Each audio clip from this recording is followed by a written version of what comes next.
understand that, ma'am, but the reason I read out the quote of Mr. Vineet Goyal, he's certainly not a constable, he's the Commissioner of Police. Dr. Singh, is it right on part of the CP to say this, to blame the media? Mr. Pranesh, I have very strong disagreement on that count. I would say the police I have never felt helpless in my life ever, as an ASP and as the Director General of Police.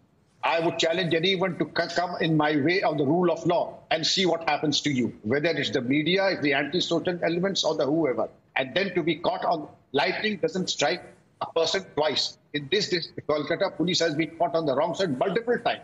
They have been caught on the wrong when the murder happened, during the course of the investigation.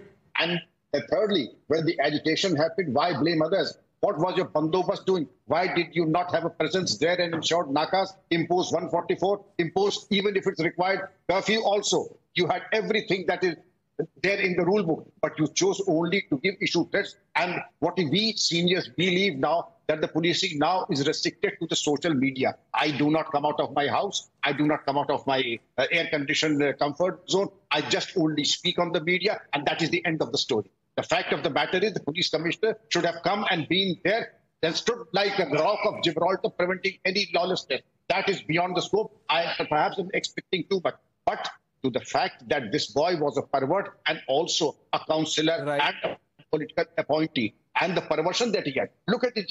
The injury on the deceased, I will just take another 10 seconds. The thyroid cartilage was absolutely broken. Both the eyes gouged because the face of the deceased was banged to the wall.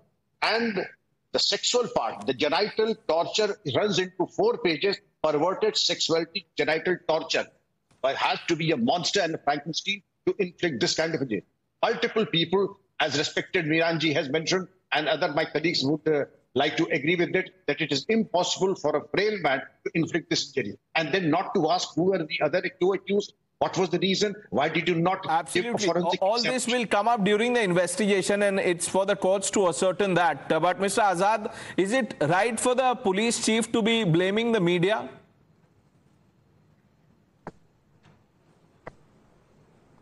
Well, let me say that it's an utopian concept to believe that the politicians or the police or the media would be absolutely fair.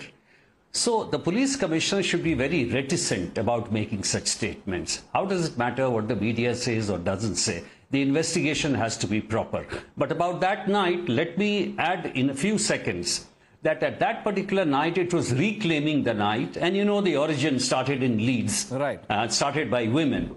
Now, in this particular case, the police got overawed. The police was not prepared. They thought that these could be students, those elements of TFI or all that. Okay. It has happened to us that we don't attack immediately because we feel they'll be called it's a lathi charge, and that's why they waited. In the process, they got overawed and they got actually beaten. I understand that because 15 police officials were injured. They have arrested 9 people so far. 3 FIRs have been filed. Let's see what happens on this front. But I'm glad that we had a larger debate on policing and the reforms that are needed. I thank all of you for joining us on Times Now.